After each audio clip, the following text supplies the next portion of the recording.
Hello दोस्तों, मैं आदेश प्रताप सिंह आप सभी का इंस्टीट्यूट बाय आदेश सर पे स्वागत करता हूं। तो दोस्तों, आज क्लास चालू करने से पहले मैं कुछ इन्फॉर्मेशन शेयर करना चाहता हूं। जैसा आप सभी को पता है कि एसएससी ने अपने आने वाले सारे एग्ज़ाम्स की डेट बता दी है। तो दोस्तों, जिसके दिमाग में भी ये थॉट थे कि इस साल कोई वैकेंसी नहीं आएगी या कोई एग्ज़ाम नहीं होगा, तो वो सारी चीज़ों को अलग कर दीजिए दोस्तों। जो रेगुलर बेसिस पे पेपर होने वाले होते हैं वो होंगे ही, भले ही कुछ लेट हों। तो दोस्तों, अगर कुछ लेट हो भी रहा है तो आपको पढ़ने का समय मिल रहा है। वैसे भी एक स्टूडेंट्स के लिए हमेशा मेंटली लॉकडाउन ही है, उसका जो मेन फोकस है वो पढ़ाई ही है और पढ़ाई अकेले ही की जा सकती है।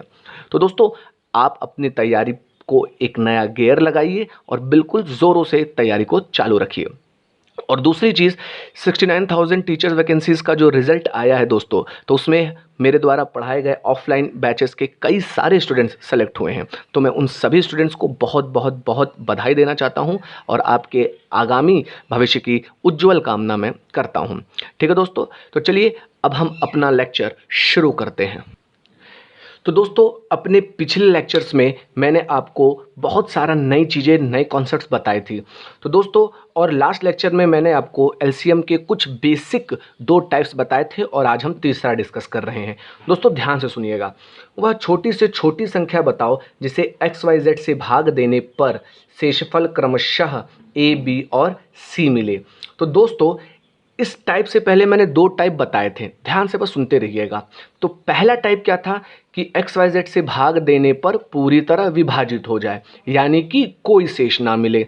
दूसरा टाइप क्या था कि एक्स वाई जेड से भाग देने पर प्रत्येक दशा में आर शेष मिले। तो इसका आंसर हमने क्या किया था, एलसीएम प्लस आर, यानी एलसीएम करके जो समान शेषफल था उसको जोड़ दिया था। अब तीसरा केस क्या चल रहा है कि हर दशा में अलग अलग शेषफल मिल रहा है।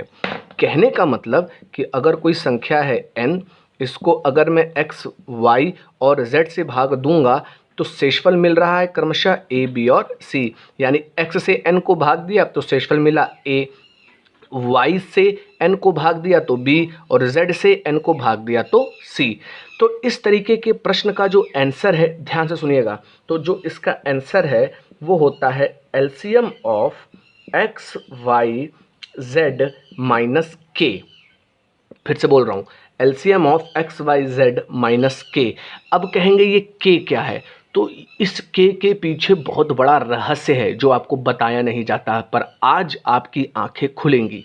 ये के और कुछ नहीं, ऋणात्मक शेषफल है। बहुत इत्मीनान से सुनिएगा दोस्तों, ये के और कुछ नहीं, ऋणात्मक शेषफल है। ऋणात्मक शेषफल, मैंने शेषफल प्रमेय में सारी चीज़ें बताई हैं ऋणात्मक शेषफल का। कहने का मतलब आपको पता है कि दूसरे टाइप में जो आंसर होता है कि एलसीएम प्लस आर होता है, यहाँ पे ये जो आर था वो है धनात्मक शेषफल। एलसीएम में मैंने आर जोड़ दिया, लेकिन अब जो तीसरे टाइप में जो के है वो क्या है, ऋणात्मक शेषफल। तो शेषफल को तो हमेशा जोड़ना ही रहता है, अगर धनात्मक है तो प्लस के साथ जुड़ेगा और अगर शेषफल ऋणात्मक है तो भाई माइनस के साथ जुड़ेगा। इसलिए क्या हो जाता है तीसरे टाइप में, एलसीएम माइनस के। समझ में आ रही बात? तो कोई भी डाउट मत रखिएगा, के क्या होता है, ऋणात्मक शेषफल। अब बारी आती है के मिलेगा कहाँ से, ध्यान से सुनते रहिएगा।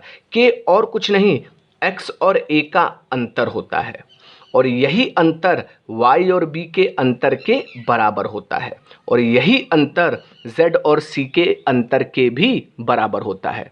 यानी मैं बोल सकता हूँ x और a का अंतर, y और b का अंतर, z और c का अंतर हर केस में क्या होता है, बराबर। क्लियर हो रहा है दोस्तों? परंतु ये जो बराबर वाला सीन है वो अभी तक आपने 90% क्वेश्चंस में देखे होंगे, बल्कि 90 क्या 99% क्वेश्चंस में ये कि आपको बराबर होता है आपकी किताबों में। लेकिन मैं जो आपको कुछ क्वेश्चंस कराऊंगा उसमें के अलग अलग भी होगा। क्लियर हो रहा है कि नहीं हो रही बात? तो यानी मैं बोल सकता हूँ एलसीएम माइनस के। तो के की वैल्यू क्या है, जब तक मैं बेसिक मेथड लेके चलता हूँ, बेसिक ट्रेडिशन वे में लेके चलता हूँ, तो के होता है एक्स माइनस ए और यही होता है वाई माइनस बी और यही होता है जेड माइनस सी। तो कई लोगों के दिमाग में अगर ये होता होगा, पहले कभी क्वेश्चन देखा होगा कि क्यों घटाते हैं, तो मेरे ख्याल से ये चीज़ समझ में आ गई होगी और क्वेश्चन के माध्यम से मैं और डिटेल में इसको बताऊंगा। क्लियर हो रही बात? ये के होता क्या है? ऋणात्मक शेषफल। एलसीएम में से ऋणात्मक शेषफल को घटा देते हैं और हर केस में ऋणात्मक शेषफल क्या होता है? बराबर। कभी कभी बराबर नहीं भी होता है, उसे हम क्वेश्चंस के माध्यम से देखेंगे कैसे करना है। क्लियर दोस्तों? तो आइए क्वेश्चंस चालू करते हैं। तो दोस्तों क्वेश्चन आपके सामने है। दोस्तों ये क्वेश्चन मैं आपको दो तरीके से करके बताऊंगा। एक तो जो हमने बेसिक सीखा वैसे, और दूसरा डायरेक्ट डिविजिबिलिटी मेथड से, यानी ऑप्शन एलिमिनेशन से, जैसा कि हम पिछले पार्ट्स में ये करते आ रहे थे। तो दोस्तों देखिएगा, वह छोटी से छोटी संख्या बताओ जिसे 4, 5 और 6 से भाग देने पर शेषफल क्रमशः 1, 2 और 3 मिले। भाई अलग अलग शेषफल हैं तो दिमाग में क्लिक हो जाना चाहिए कि आंसर क्या होगा? एलसीएम माइनस के, और के क्या होता है? x माइनस ए का अंतर, यानी 4 और 1 का अंतर 3, 5 और 2 का अंतर 3, 6 और 3 का अंतर 3, यानी 4, 5, 6 का एलसीएम निकाला और 3 को क्या कर दिया? घटा दिया। ये आपका बेसिक तरीका है। आइए इसको ना बहुत ही प्यार से समझते हैं सर। एक बार समझ लेंगे, अगली बार से दोबारा करने की ज़रूरत नहीं होगी। विदिन 5 सेकेंड्स आंसर आपका आ जाएगा। तो मैंने आपको बताया था कि के और कुछ नहीं, क्या होता है? ऋणात्मक शेष। ऋणात्मक शेष, ऋणात्मक शेष, ध्यान रखिएगा। तो दोस्तों अगर मैं 4 से भाग दे रहा हूं तो शेषफल कितना मिल रहा था? 1। भाई ये कैसा शेषफल है? पॉजिटिव।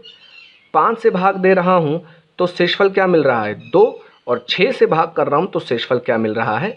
3। आपको पता है कि जो शेषफल होना चाहिए वो हर केस में बराबर होना चाहिए। कहने का मतलब दूसरे टाइप में जो मैंने बताया था तो वो एलसीएम प्लस आर जा रहा था, वहाँ भी आपका शेषफल हर बार क्या हो रहा था? सेम, पर वो धनात्मक शेषफल था। लेकिन यहाँ पे धनात्मक शेषफल क्या हो रहा है बाबू? अलग अलग। तो अगर धनात्मक शेषफल से काम नहीं हुआ तो अब हमें क्या देखना पड़ेगा? ऋणात्मक शेषफल। तो जब तक कोई भी शेषफल, चाहे वो धनात्मक हो चाहे वो ऋणात्मक, वो सेम नहीं आ जाते तब तक हम शेषफल निकालते जाएंगे। कहने का मतलब कि अगर मैंने अभी पॉजिटिव शेषफल निकाला है, ये सेम नहीं हुआ है, तो हमें आगे जाना पड़ेगा, यानी क्या निकालना पड़ेगा? ऋणात्मक शेषफल। तो दोस्तों आपको पता है कि ऋणात्मक शेषफल निकालने के लिए क्या करते हैं भाई? हर में से, यानी जिससे भाग दे रहे हैं उसमें से धनात्मक शेषफल को घटा देते हैं। ये मैंने रिमाइंडर थ्योरम में अच्छे से समझा रखा है। क्लियर हो रही बात दोस्तों?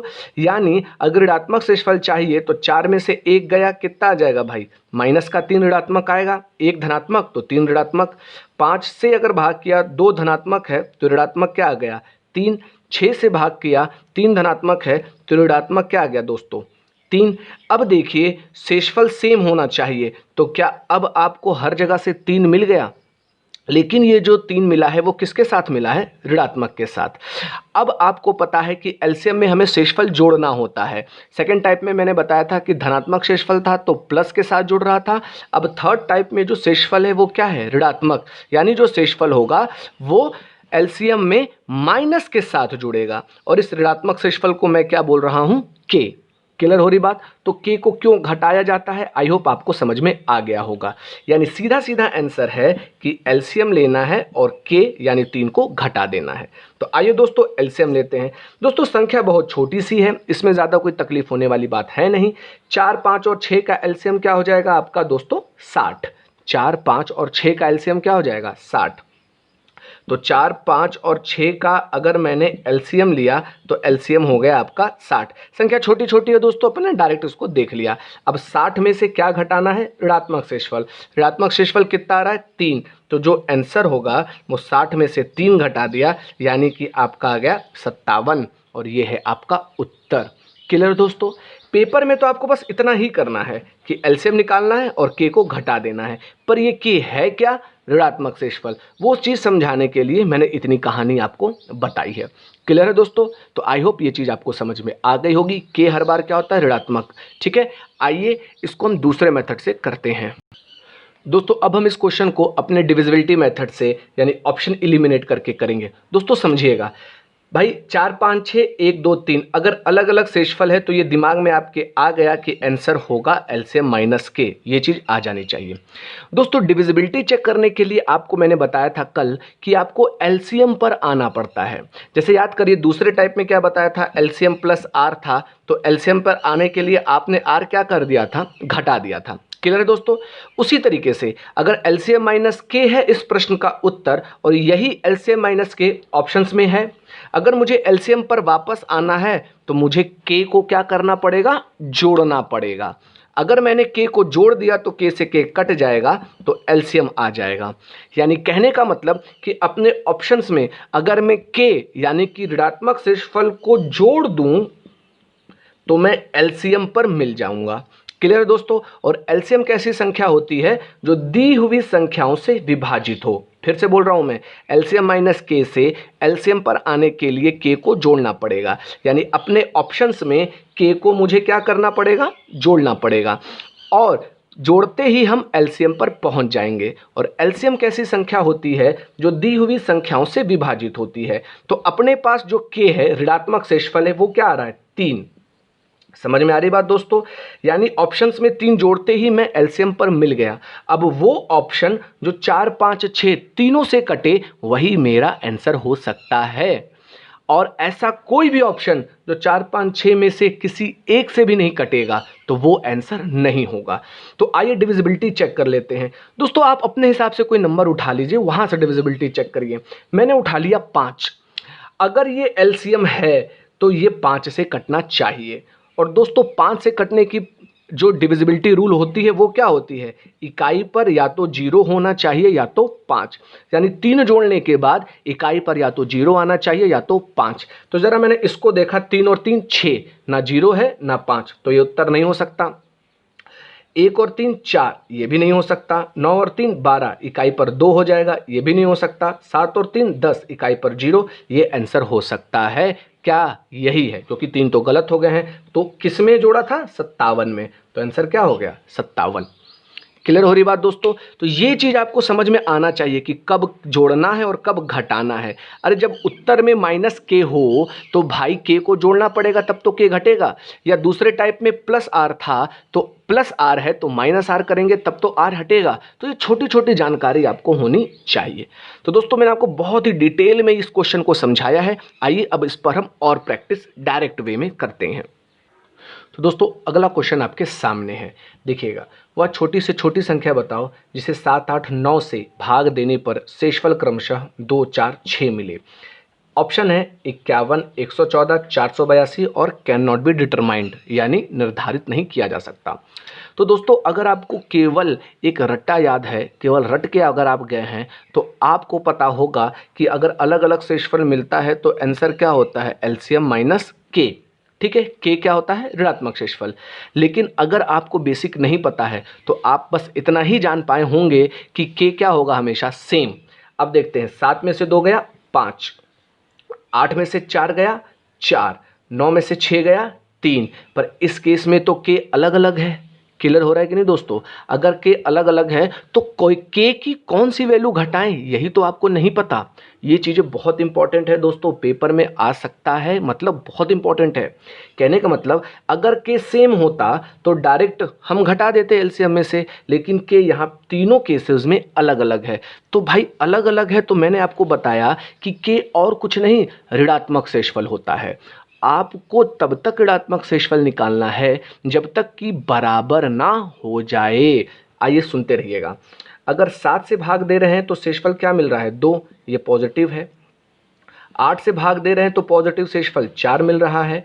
9 से भाग दे रहे हैं तो पॉजिटिव शेषफल 6 मिल रहा है। दोस्तों क्लियर होकर सोचिएगा। तो अगर पॉजिटिव शेषफल से काम नहीं होता है तो ऋणात्मक शेषफल लेते हैं, ये आपको पता है। तो ऋणात्मक शेषफल क्या होगा भाई, 7 और 2 का अंतर। आपको पता है ना ऋणात्मक शेषफल कैसे निकालते हैं। जैसे 17 बटे मैंने 5 किया तो धनात्मक शेषफल करेंगे तो 5 तिया 15, कितना हो जाएगा 2। और ऋणात्मक शेषफल करेंगे तो 5 चौके 20, मतलब 17 से ज़्यादा का पहाड़ा, 5 चौके 20, तो 20 से करा तो -3। और मैंने वैसे आपको बता रखा है कि धनात्मक शेषफल और ऋणात्मक शेषफल का योग क्या होना चाहिए, हर, यानी जिससे भाग दे रहे हैं। क्लियर हो रहा है दोस्तों? तो वही ऋणात्मक शेषफल निकालते हैं। भाई धनात्मक शेषफल सेम होता तो एलसीएम लेके शेषफल को जोड़ देते हैं, पर धनात्मक आपका अलग अलग है, तो अब ऋणात्मक चेक करना पड़ेगा।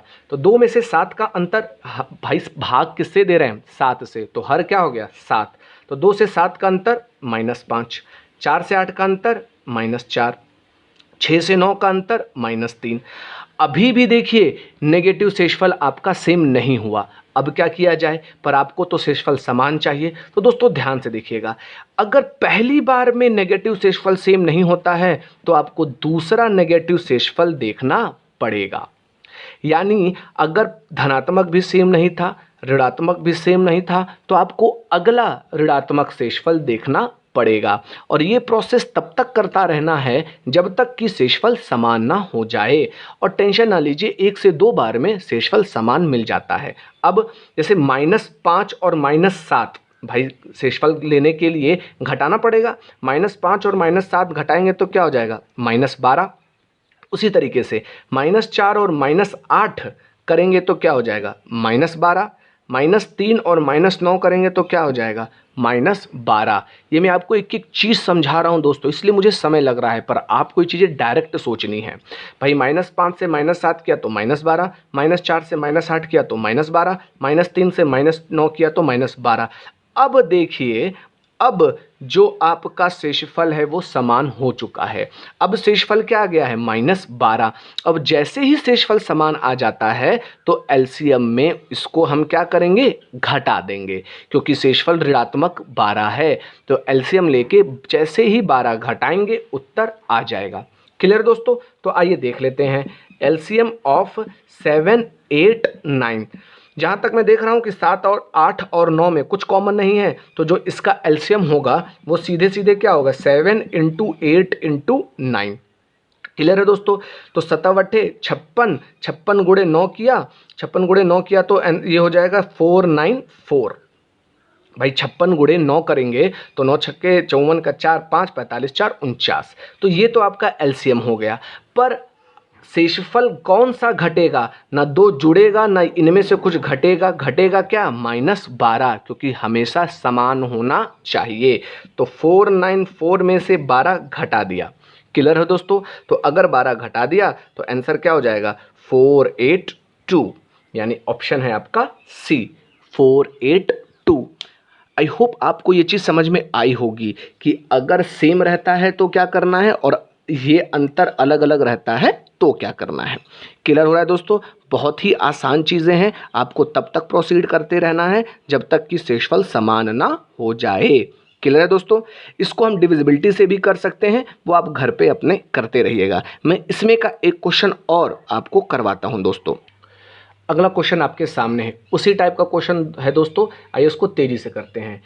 6, 7, 8 से भाग देने पर शेषफल क्रमशः 1, 3, 5 मिले। सबसे पहले देखते हैं कि अगर सेम आ रहा है या नहीं। अगर सेम आता है तो ठीक है, अगर नहीं आता है तो आगे की ऋणात्मक शेषफल पे देखना पड़ेगा। यहाँ से 6 और 1 का अंतर 5, 7 और 3 का अंतर 4, 8 और 5 का अंतर 3। तो भाई के अलग अलग आ रहा है, तो आगे का अगर मैं देखूं तो मैं डायरेक्ट देख सकता हूं। 6 और 1 का अंतर 5, तो 6 और 5 का अंतर फिर से 11, यानी 11 हो रहा है ऋणात्मक शेषफल।